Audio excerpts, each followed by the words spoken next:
तो एक्सप्लेनेटरी के rule first पर अब मैं इसे स्पष्ट करता हूँ, जो कि हमारे निम्न भाव होते हैं, जो कि आर बी में सेट टू होता है। तो इसके लिए इसके स्थान पर निम्न भाव है हमारे पास। सबसे पहले जो इसके शब्द आते हैं, मैं आपको उसके शब्द बताता हूँ। पहला है एक्सक्लाइम, दूसरा पीरियड, तीसरा एब्लुटेड, बिस्ड, क्राइड, आउट शब्द तथा इनके साथ with Joy, with surprise, with regret आदि शब्दों का भाव के अनुसार प्रयोग किया जाता है। ध्यान रखना गाइस, सबसे पहले जो इसमें भाव प्रकट होते हैं सारे शब्दों के अलग अलग होते हैं, जैसे कि एक्सक्लाइम, पीरियड, एब्लुटेड, बिस्ड, क्राइड, आउट शब्दों तथा इनके साथ with Joy, with surprise, with regret आदि शब्दों का वाक्य के भाव के अनुसार प्रयोग किए जाते हैं। फिर इसमें जो मेन कंजक्शन होता है एक्सक्लेमेटरी में, वो होता है हमारा डेट। ध्यान रखना, एक्सक्लेमेटरी का जो मेन कंजक्शन होता है उसमें हम डेट का प्रयोग करते हैं। और साथ में हम एक्सक्लेमेटरी के रूल सी की ओर चलते हैं, जो कि क्वेश्चन वर्ड होती है हमारे व्हाट या हाउ अगर आ जाता है कॉमा और इन्वर्टेड कॉमा के बाद, तो इसको हटाकर हम वेरी या ग्रेट को प्रयोग कर सकते हैं और इसे हम चेंज कर सकते हैं। सबसे पहली बात ध्यान रखना, इसमें क्वेश्चन वर्ड दो हमारे पास, व्हाट और हाउ। एक्सक्लेमेटरी में सबसे ज्यादा जो शब्द पाए जाते हैं, तो जो क्वेश्चन वर्ड पाए जाते हैं वो हमारे पास व्हाट होता है और दूसरा होता है हाउ, जिसको हम हटाकर वेरी या ग्रेट में चेंज कर देते हैं, उसका हम प्रयोग कर देते हैं। जैसे कि अगर व्हाट आता है किसी एक्सक्लेमेटरी में तो हम उसे वेरी में चेंज कर देंगे, और अगर हाउ आता है तो हम चेंज कर देंगे ग्रेट में। मुख्य रूल है इसका सी। फिर इसके हम डी पर आते हैं, जिसमें हम वाक्य के अंत में एक्सक्लेमेशन मार्क, जो कि हमारे यहाँ पर आपको दिख रहा होगा क्वेश्चन मार्क है, हम इसका प्रयोग आपको हर डायरेक्ट में मिलेगा, तो पहचान जाना कि जो हमारा जो टेंस है वो एक्सक्लेमेटरी है। और जो भी मैंने आपको रूल समझाए हैं उन रूलों का हमें प्रयोग करना है। और इसको हटाकर जब हम इसका इनडायरेक्ट बनाते हैं तो फिर स्टॉप लगाकर हम अपने टेंस को खत्म कर देते हैं।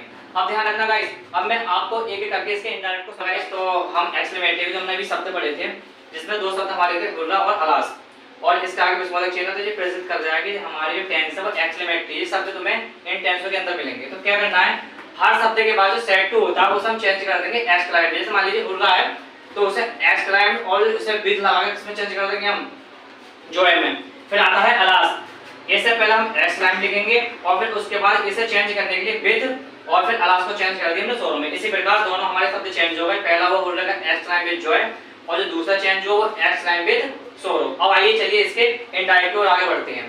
तो इसका डायरेक्ट दे रखा है सबसे पहले ही said comma inverted comma hurrah विस्मोदक चिन्ह we have won the match. अब इसे चेंज करते हैं, देखिए सबसे पहले सेड जो हमारा इसे हमने चेंज कर दिया एक्सक्लाइम में, और जो हुर्रा है इसे हमने विद लगा के चेंज कर दिया जॉय में। और जो हमारा कंजक्शन होता है इसका मेन, वहां पर हमने लगा दिया डेट, और जो हमारा वी होता है हमारा फर्स्ट पर्सन होता है जो कि बदलता है सब्जेक्ट से, तो सब्जेक्ट में ही है तो हमारा वी चेंज हो गया ही में और हैव हो गया हेड में, और बाकी हमने पूरा टेंस ऐसे उतार दिया वॉन द मैच। जैसा हमारा पहला सेंटेंस जो कि कंप्लीट हो गया। आइए गाइस आगे बढ़ते हैं। हेलो गाइस, तो अब हम एक्सक्लेमेटरी के लिए आगे बढ़ते हैं। अब इसके हम रूल सेकंड पर जाते हैं। हमने यहाँ तक पढ़ लिया था। अब इसका जो रूल सेकंड है वो क्या कहता है, देखिए, जब रिपोर्टेड क्लूज में thank you, we were, why god आदि शब्द हों, कहने का मतलब जब रिपोर्टेड क्लूज मतलब सेट टू के स्थान पर thank you, we were, why god आदि शब्द हों तो उन्हें हम थैंक यू को थैंक में चेंज कर देते हैं, वी वेयर को वॉर्ड में चेंज कर देते हैं और वाई गॉड को श्योर में बदल दिया जाता है। ध्यान रखना ये खास शब्द हैं। जब रिपोर्टेड क्लूज में thank you, we were, why god आदि शब्द हों तो उन्हें हम थैंक यू को थैंक में, वी वेयर को वर्ड में और वाई गॉड को श्योर में बदल दिया जाता है। नोट, इन वाक्यों में डैट का प्रयोग नहीं करते। सबसे खास बात, ये जो शब्द होते हैं इन शब्दों में बिल्कुल भी कंजक्शन डैट का प्रयोग नहीं करते।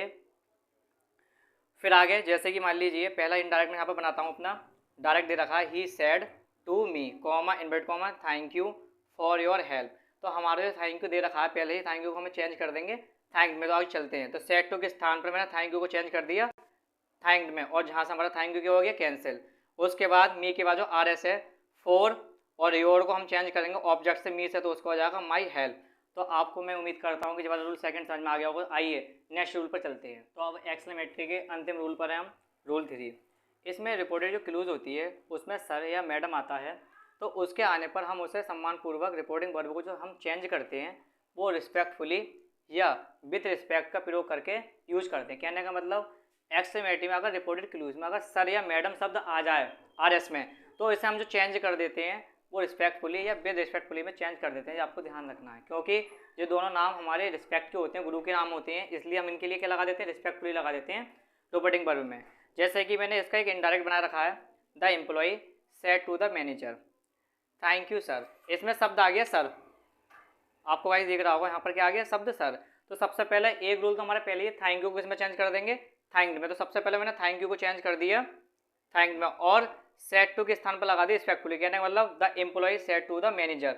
हमने सेड टू की जगह सर शब्द आने के कारण हमने यहाँ पर लगा दी रिस्पेक्टफुली, और थैंक यू को चेंज कर दिया थैंक्ड में, और बाकी हमने पूरे टेंस ऐसे उतार दिया। तो हेलो गाइस, आपको ये वीडियो काफ़ी पसंद आई होगी। अगर आप आगे की एक्सरसाइज इसकी हल कराना चाहते हैं तो कृपया वीडियो में कमेंट करें और बताएं कि आपको एक्सरसाइज कब तक चाहिए। तो चैनल को लाइक करें, सब्सक्राइब करें और शेयर करें।